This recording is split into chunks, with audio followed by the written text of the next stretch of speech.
Start, I just want to take a minute here to express my appreciation publicly for a couple people, and starting with Terry and Kim Pagula. The support that they give us is second to none. Their commitment, and you guys have seen it, to winning is second to none in this league, and so that I'm extremely appreciative. To Brandon and our staffs that daily stand behind both of us and support us, to our players. There's no group of players to me that have stood and worked day in and day out as hard as these players worked this past season. And so for that I'm extremely appreciative. To our fans, just being here 3 years now, this fan base is as loyal and as passionate as I've ever been around. To meet us at the airport at 2 o'clock in the morning in January, and to show their appreciation the way that they do week in and week out, year in and year out, just it's unique and special, and for that I'm extremely appreciative. And to you guys as well, for writing the stories, the good stories, what's good about our football team and how we're out in the community affecting positive change and giving hope. It goes a long way, and for that I'm extremely appreciative as well. I do want to take a moment before we get into the football part of it to also express my appreciation and respect for Lorenzo Alexander and his family and the job that he's done as a leader on and off the field and in our community here in Western New York. That goes a long way, and he's been a tremendous asset to me as the head coach in connecting my message to our locker room. And so I just wanted to take a minute to wish him well and thank him for everything that he's done over the last couple of years. So transitioning to the game and football, the game certainly did not end the way we wanted it to end. It did not go the way we wanted it to go, in particular in the second half. And because of that, it's been a painful couple of days for all of us, and I recognize that. My hope is in time that if it's handled the right way, the pain will it'll turn into strength, and that strength will turn into growth. And I think that's what really separates the winning organizations, the winners in our lives, in our world, is that those painful moments, they turn into that strength, and then the growth that comes from that is what continues to move us forward as an organization, as a fan base, and as a team overall, quite frankly. So there's a lot we can learn from that game. We've got to keep our team together, as many pieces as we can, and then approach this off season with a tremendous amount of urgency as we continue to grow, continue to build this football team and this organization into what we want it to become. John, what do you feel are the biggest elements or steps you need to take as a team, as an organization, to reach that next level looking forward this offseason? Yeah, I would start off by telling you we've got a lot of work to do, right? We have to, number one, start in-house, right? Start internally in terms of our roster, and we've got some decisions to make. I won't go into all those decisions. You guys know some of what those are, but making sure that we keep as much of this team intact as possible. Sean, in your 3 years, offense has not probably been where you wanted it to be. It seems there was some progress this year. What I'd like to know is how much input on game day do you have with what's going on, with what Brian's doing? I know you're calling punter, go for it, or that, but in terms of offense, the play-to-play stuff, how much of a role do you have? Well, I would tell you probably head coaches vary, right? There's offensive head coaches, there's labeled defensive head coaches. As a head coach, it's my opinion that you have your hand in all sides of it. Now, the day-to-day, the play-in and play-out play calling obviously resides with Brian. So he's calling a play. Are you ever in there? Wait a minute. No, we're doing something else. Do you ever have to do that? Yeah, there's times when I do that. There's times when I make suggestions. There's times when I, within series, and you try within plays to offer. I mean, you don't have so much time. But there is times when that we have quick conversations in there, play to play. Yes. John, as well as Josh Allen played through in much of the season, what concerns do you raise over how he essentially unraveled in that end, near the end of the game, and with the turnover that happened that led to the field goal, and just how that game unraveled in front of him. Yeah, overall, let's start from the start with Josh. He's made a tremendous amount of progress. Let's start there. Let's recognize the work that this young man has put in and the growth that he has shown. Is there still work to do? Yes, and he'd be the first to tell you that is, in fact, the case. The game did not end the way we wanted it to end, and the reason is because, we didn't play well enough in the second half in particular. We scored field goals. We needed touchdowns. You look back and you say, hey, we're up 13. I believe it was after half there, 13. We get a takeaway. We have a chance to go up 20 at that point, 20-0, 20-0, and maybe the game changes at that point. Maybe it doesn't. And so there's certainly things that he can do better. There's certainly things that I can do better, and our entire football team. And I think if you take the right approach, that's being accountable, and you take ownership. And I know Josh did that. That's really where it starts. And so. With that, he'll put the work in, and he'll be better next season. And I think you'll see another step this offseason into next season. Would you have expected more in some of those situations, though, at this point in Josh's career with a second season under his belt in a game of that magnitude? Some of the decision-making I'm talking about, whether it was the intentional rounding or the lateral, I'm referring to those specific types of. Yeah, I think it all comes back to just, for Josh, trying to do too much. And that's been something we've talked about. That's been something he has to continue to handle as he moves forward and as he continues to grow in his career. And I'm confident that he'll do that. I think that's the next step for Josh, is that awareness, maturity, however you want to phrase it. It's the understanding that I don't have to do it all myself. I'm a tremendous generator and playmaker, but I've got pieces around me. And as we continue, in all honesty, to build a roster, that's what we have to do, is to continue to give him pieces that he trusts in addition to the ones that he already has. Sean, you talked a lot about continuity around, Yep. really. How much have you seen Josh grow with Brian over the last 2 years?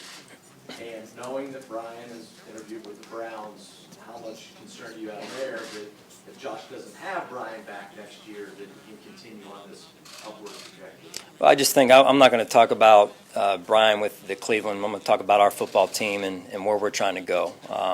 At the end of the day, we all have to get better, and that starts with me. And it goes right into the rest of my coaching staff, and then into our players. And that continuity is important with Josh and our coaching staff, but it's also important in other areas of our team as well. So.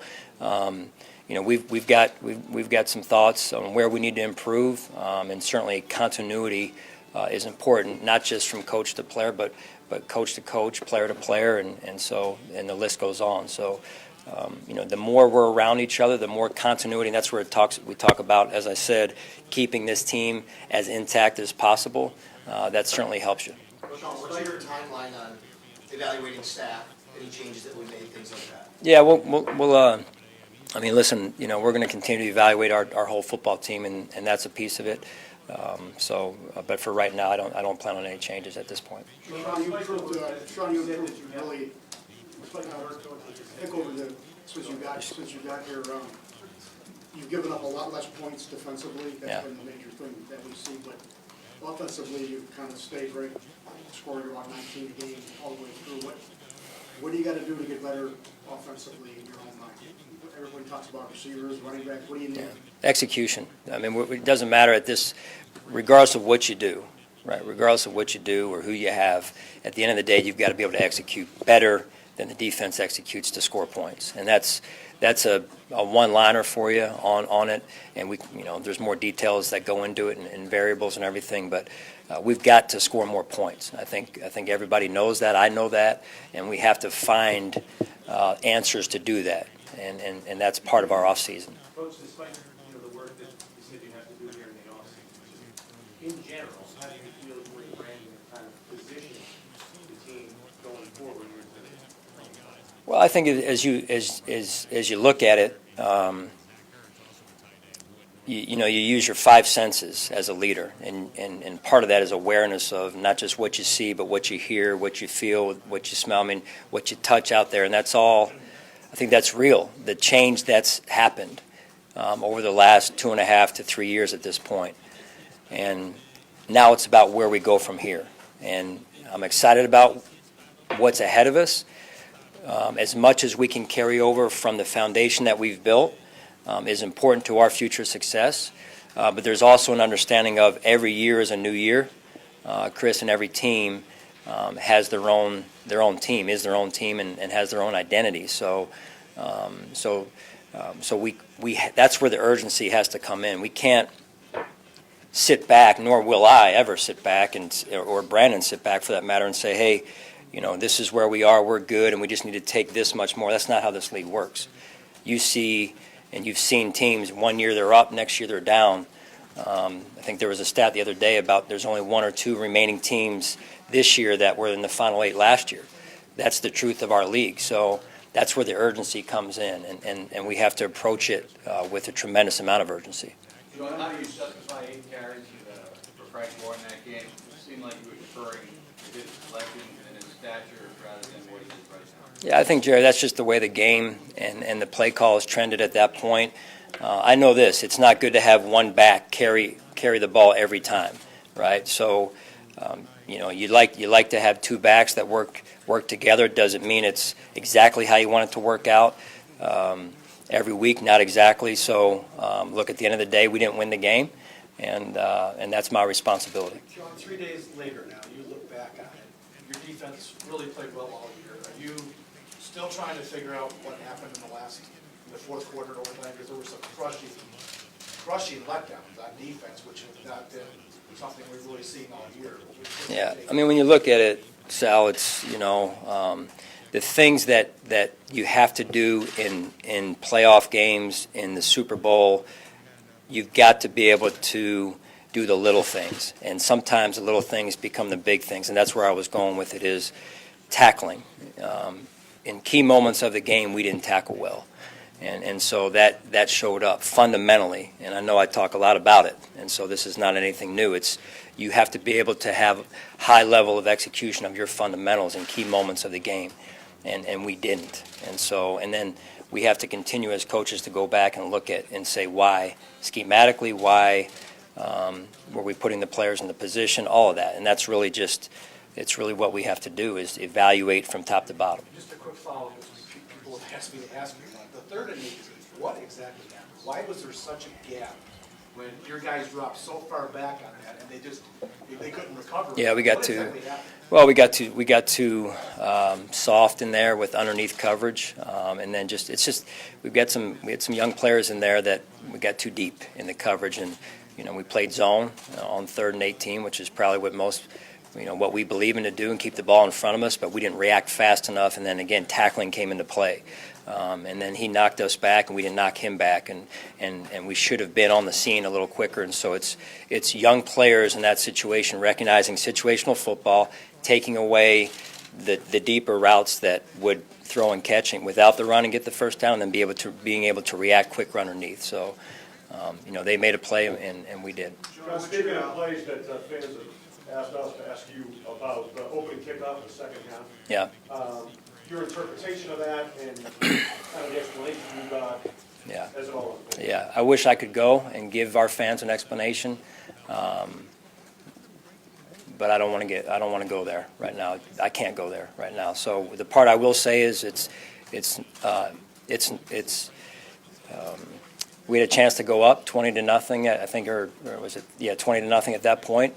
It did not get ruled. It got ruled that way at first, and then it got changed. And so I have to stand by and go with what the ruling got changed to. That's the way our league works, and so I can tell you I've had a conversation with the league office about it, and the explanation they gave me, they supported the call on the field and what it got reversed to. So that's what we go by.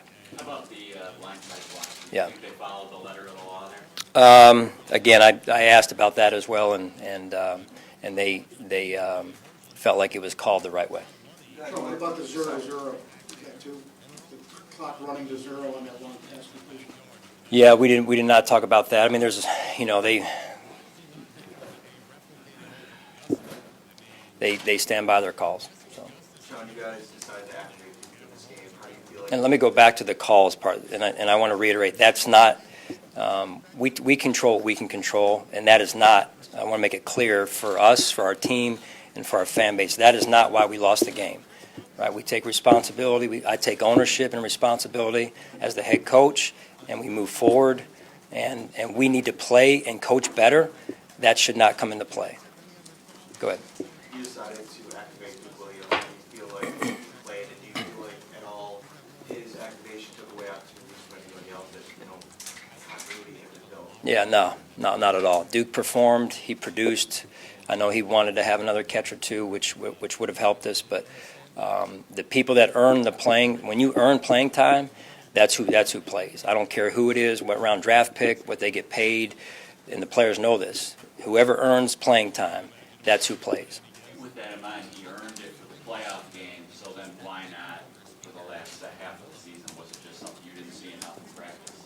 No, it was somebody else had earned it to that point, and then we made a decision based on what had trended the last couple of weeks of the season, and then also in the Jets game and the week leading up to the Jets game. That's the reason why we went that direction with Duke. So. Sean, you were just 4-4 at home this year. I know the last game you did kind of throw out a little bit, but how do you make this a tougher place to play? Yeah, I mean, this is a tough place to play. We have to play better. We had some close games here. Two of the, well, let's say, the one loss in the last Jets game.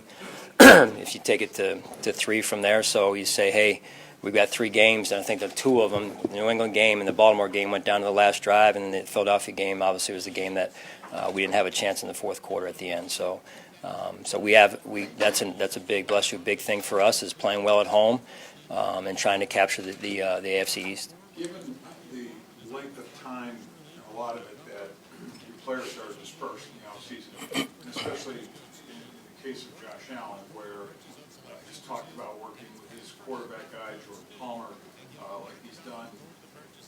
And in terms of you as a staff giving him specific points to address, is this offseason going to be like significantly different than, say, last offseason, where you can maybe finally tune or find those points that he really needs to address? And he's out of your sight for a while, so you got to assume he's going to do that. How have you discussed that with him? Well, some of that is driven by league rule and what you can and can't do, Vic, as you know. I mean, the rest of it is, I would say that there's more known pieces now offensively that guys communicate and guys like to get together and work out together. So I think that'll be a big thing this offseason and the time between now and the time that our players come back. But you can give him a menu. I mean, that's legal before can you? Jerry Hughes. We only do what's legal. Jerry Hughes tweeted today that he had torn ligaments in his wrist. If you can anticipate him having surgery for it? Yeah, we're still working through the final medical report on that, John. So we'll see how it goes. Is there a reason why he wasn't on the injury report? If you can explain what that? Yeah, he was on the injury report. It was not in relation to his wrist. It was he was on the injury report, I believe, at one point for his groin, and then another time just overall for veteran rest. Sean, would you consider this season? Go ahead. The last 6 weeks or so of the season, you had the playoff game experience, and quite frankly, a couple of games there that were like playoff game experience. Yeah. Pittsburgh trip, Dallas, Patriots game. How much of that can you take in the next year? How much does that help the team having played in really pressured situations? Yeah, Josh, that's big. That's big. Being with our young team, and whether it's Josh, Tremaine, or anybody else, any of the other younger guys. I mean, those moments. I can't get those moments out here on the practice field as much as I want. We can pump the crowd noise, we can do this and that, but being in those moments, there's something to be said for that. I know it was mentioned before the amount of experience that I've had in the playoffs. There's no substitute for those games, for 2 Super Bowl games. There's no, and how you prepare for those, and you try and, like I said, keep the routine, but you build up credits and some mental and physical fortitude, if you will, and strength of what those moments and what they take. And that's where, it really, again, my experience, we had some opportunities in Philadelphia in four NFC championship games. A couple of them worked out and a couple did not. And so it's, hey, what do you learn from that coming off of it that helps you the next season? There's no guarantee to taking 6 more inches the next year. But how do you start over and use, again, that pain to turn into strength and growth for you? And so that's what we're trying to do this offseason. Sean, with how important Cole Beasley became throughout the stretch of the season, especially when Josh was making jumps in progress, why wasn't he more involved in the playoff games and to the point where he was outsnapped by New Zealand? Yeah, I mean, that was one of our goals early on, and they did some things at times to take him away, but overall, that's, as you look again, another area where we could have done a better job right there. Sean, let's try this another way. What would you like to see Josh Allen work on this offseason? Well, I mean, I just think number one is let's start with rest. As you look at the timeline of his offseason, get away. He's a young man that spends a tremendous amount of time in our building, as you know, and is get rest, push back a little bit, and I know he's going to do this, is start working on his body first, getting his body healthy, getting his body ready to go, and building strength. I thought he did a good job this year of staying healthy, which is a number one, availability, and then working with Jordan in this case, and making sure that he's working on techniques. Obviously, the deep ball has been a conversation, and so he's very aware of that. His feet. So there's plenty for Josh to work on. We'll start there, and Josh is very aware of that, and that's the greatest part about Josh is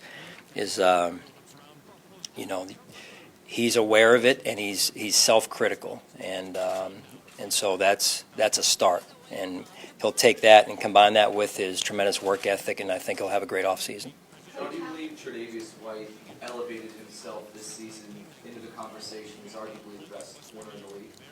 I think he's had a heck of a year, and when you look at the work he's put in, all the way back to last offseason, and then the work he did on the field, when you look at making plays on the ball this season, taking the ball away, tackling. So, those are two. When you can combine both of those realms of corner play, you've got something pretty good right there. How would you evaluate the rookie class, especially those who played a lot of snaps but before Terry and Dawson out there? Yeah, I mean, you look at our team that's out there in the playoff game, Maddie, and you're saying, hey, you got Dawson out there, first-year player, you got Devin out there, first-year player, and you got some other first-year players and second-year players making big-time contributions. And I think this rookie class overall probably progressed quicker than the year before's class, and that's a credit to them.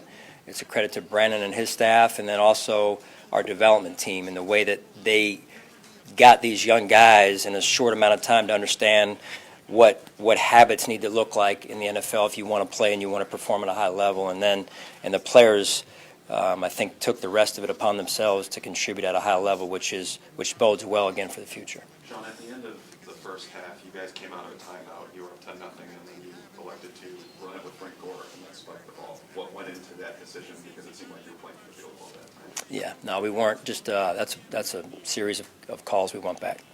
Yeah. Sean, with Lorenzo's void, with him leaving, just are there players that you don't want to single out, if not, but just how you feel about the leadership that's in place in the room right now? With Lorenzo? No, I mean, listen, this is one of the things that happened when we came off the Super Bowl in Carolina was lessons that I learned where we probably let too many of the leaders out of the building. And some of that happens with retirement and other reasons that come with age. But overall, that's part of what I meant with keeping as much of this team intact as possible. Each year, as I said, and each team's different, but you give yourself a better chance the more that you keep a team intact. On that note, Frank said he's undecided about his NFL future, whether that's Buffalo or anywhere else. What does he mean to your team and the running back room specifically this year? Yeah, I would say just, I don't think I've been around a guy that's pound for pound as tough as Frank Gore, a professional like Frank Gore and his habits day in and day out. And then just as big was his, example to Devin, on and off the field. So that's some of what we're talking about with veteran leaders, trying to get a veteran leader in every room that Brandon and I are trying to establish that. Frank was a great example of that to Devin. You talked about pain and the painful couple of days. How long do you think it'll take for you to get over what happened? I don't think you ever get over those memories. But again, I believe this, John, that winners know how to turn that pain into growth, and that's what I've done. Me personally, as you asked about myself, that's what I've done. And as I told the team, and as I told you guys after the game, we'll never stop fighting, and that's been my career to this point. And I expect the Buffalo Bills to never stop fighting. Okay, thanks, guys. Thanks, guys. Thank you.